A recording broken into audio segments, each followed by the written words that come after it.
कभी कोई natural calamity आ गई, भूकंप आया, बाढ़ आई, हर समय भारत ने अपने पड़ोसी देशों का और बल्कि विश्व में हर देश की मदद करने का संकल्प जो मन में है वो दोहराया और उस पर कार्रवाई की।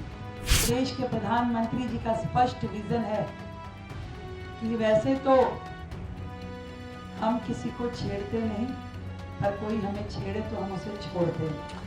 जब जब जिसने हमें छेड़ने की कोशिश की उसका फल उसे भुगतना पड़ा, और यही हाल शायद आतंकवाद का और पाकिस्तान का होने वाला है। वो समय आ गया है कि जब ऐसे लोगों को करारा जवाब मिलना चाहिए। कभी उरी हुआ, कभी पुलगांव हुआ और आज पहलगाम हुआ। दिल्ली की मुख्यमंत्री रेखा गुप्ता के पाकिस्तान के खिलाफ उग्र तेवर दिखे, जिसमें उन्होंने पाकिस्तान को धमकी भरे लहजे में बोलते हुए कहा कि भारत की आदत दुनिया को देने की है, चाहे फिर वह कोविड जैसी महामारी हो या प्राकृतिक आपदा जैसी स्थिति। भारत हर जगह हर देश की मदद के लिए सबसे पहले पहुंचता है। भारत ने कभी भी किसी को उकसाने वाले कदम नहीं लिए हैं। अगर कोई भारत को छेड़ेगा तो उसके खिलाफ सख्त कार्रवाई होगी। ये बात पाकिस्तान अच्छे से समझ ले। एक समय था पिछली सरकारों के दौरान जब भारत का हाथ ऐसे रहता था मांगने के लिए, मदद दे दीजिए, मदद दे दीजिए, विश्व से मदद मांगते थे। पर सौभाग्य है कि जब से नरेंद्र मोदी जी ने देश का कार्यभार संभाला तब से देश का हाथ ऐसे रहता है देने के लिए। कोविड जैसी महामारी में भी पूरे विश्व को सामर्थ्य योग्य मदद करने का कार्य भारत ने किया। कभी कोई नेचुरल क्लैमिटी आ गई, भूकंप आया, बाढ़ आई, हर समय भारत ने अपने पड़ोसी देशों का और बल्कि विश्व में हर देश की मदद करने का संकल्प जो मन में है वो दोहराया और उस पर कार्रवाई की। ये भारत के व्यवहार में है, नीतियों में है और संस्कार में है, और इस माध्यम से हमेशा तिब्बत का सहयोग करना भारत के लिए सिद्धांत रहा।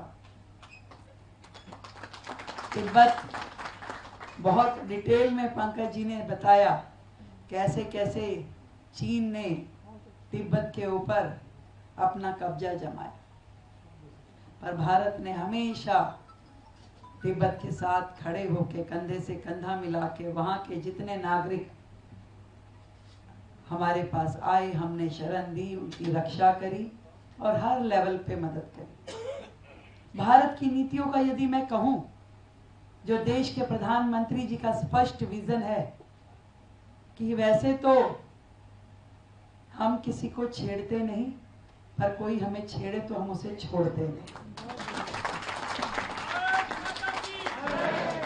और जब जब जिसने हमें छेड़ने की कोशिश की उसका फल उसे भुगतना पड़ा, और यही हाल शायद आतंकवाद का और पाकिस्तान का होने वाला है, क्योंकि वो बाज नहीं आए।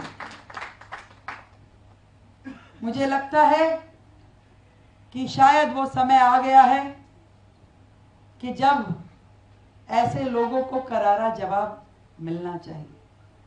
कभी उरी हुआ, कभी पुलगांव हुआ और आज पहलगाम हुआ। कभी सर्जिकल स्ट्राइक के माध्यम से जवाब दिया गया, तो आज भी पूरी तैयारी है कि ऐसे लोगों को ढूंढ ढूंढ के चुन चुन करके उनको करारा जवाब दिया जाए।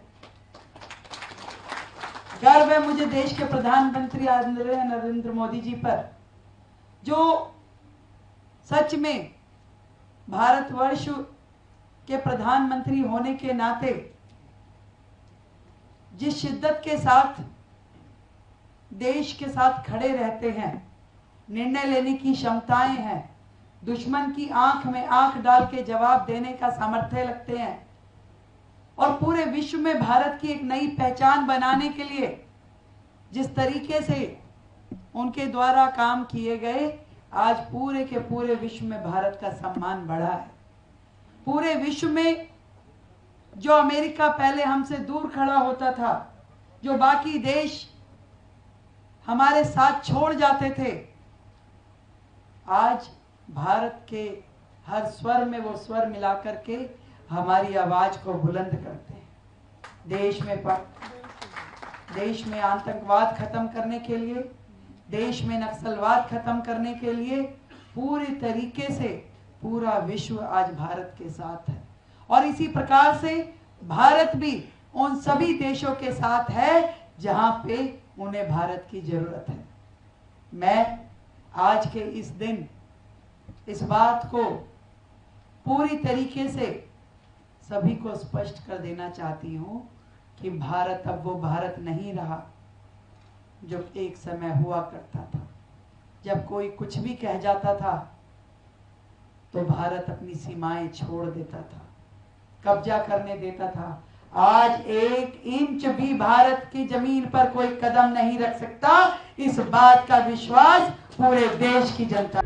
प्रभातखबर.com, विश्वास वही, रफ्तार